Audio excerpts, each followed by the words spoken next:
Thursday, and that means it's time for another Throwback Thursday. Joining me today is Lori Kent with the Localoo podcast. Thanks for being here. Oh, absolutely. And you got the yellow memo for spring. I got a nice mix of both of you guys. Yeah, kind of like the I'm the Dollar in-between. General logo over here. I don't know about that. Not pretty close.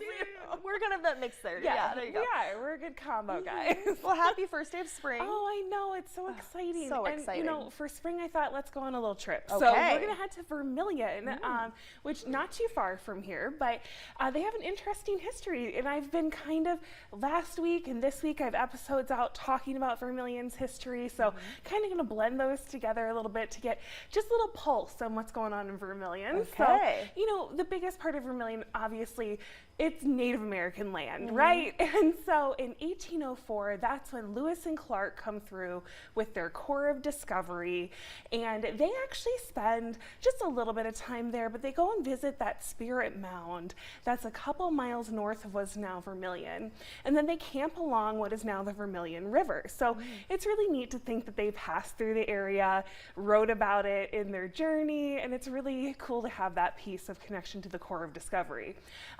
During that time period also, like, there are some, you know, European American presence in the area. It's going to be fur trappers and traders. We're going to have a couple forts in the area, but this area is kind of in the middle of nowhere. Like, if it weren't for the river, Vermillion probably wouldn't be there. And so it isn't until the steamboats start coming along the Missouri River that Vermillion's getting a little bit more traction. And then we have a military road that connects Sioux City, Yankton, Sioux Falls. So all of those things are going to start bringing more people to the area. But it's not going to be until 1859 that settlement opens up. And that only becomes available because the forcing of Native Americans onto reservations. And so then the land is available for people to settle. And so that starts happening in 1859, and it's going to be a little while before things really start to, make it happen, right? Yeah. Like, it takes a while to make Vermillion happen. So it's going to be the 1870s. That's when they're going to become an official village. That's when that railroad's going to come through. And we know once the railroad's there, like, it's all smooth sailing, right? Yeah. Except for with Vermillion, it's kind of when the plagues start. They have a lot of floods, a lot of fires, things get a little biblical.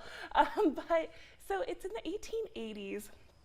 Vermillion is right down along the Missouri River, and there's a really bad winter in 1880. So when it starts to melt in 1881, the ice begins to break apart, and it kind of starts to stack up, creating an ice jam. So this isn't good. No. And so, because the spring melts keep happening, regardless of if it's jammed or not. So Yankton gets a little flooded, but Vermillion almost gets wiped off the map. So they're able to salvage like a couple buildings and drag them up to the bluff, and they're like, okay, let's rebuild up here, guys. And so they rebuild up there, to think, okay, we're safe from floods. So that's when the fires start. In 1883, there's a huge fire that almost destroys the whole town. In 1890, huge fire almost destroys the whole town. But that's when the city creates an ordinance, and they're like, okay, you cannot build anything here unless it is fireproof. So that's super smart. Yep, like, good idea. It's just good planning. Yep. And so that helps Vermillion get on their way. Of course, there's still going to be some flooding going on that's more recent. Like in 1984, they had a big flood, and then I don't think anybody made it out of last year without a flood. There was a lot of flooding going on. So floods, fires, let's put those aside. Let's talk about one of the things that makes Vermillion prosper to this day, which is the University of South Dakota. Yes. Okay, so in 1862, the first Dakota Territory legislature decides Vermillion, that is where the university is going to be. Like, stamp this, sign this, get this into action.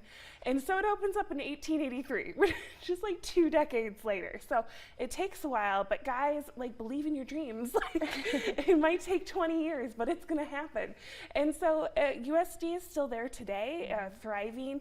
There's a beautiful old historic building, Old Main, that was built by Sioux Falls architect Wallace Dow. There's tons of history in the area. And Vermillion today, again, this thriving little community that the little engine that could, right? Yeah. Yeah, it keeps going and going. But yeah, so I have a couple podcasts on that. And honestly, my interest in Vermillion recently is all because I read that book, Vanished in Vermillion. Oh, very So cool. it's like, I gotta get to know a little bit more about this area. Yeah, that's so cool to just hear the history of, such a popular town now. Exactly. Wow, so cool. Well, you Yes. said you have podcasts. Where can people Yeah, find a couple those? of them out, and so you can check that out on localoopodcast.com. Awesome, thanks for being here. Yeah, thank you. Stick around, we have more after the break.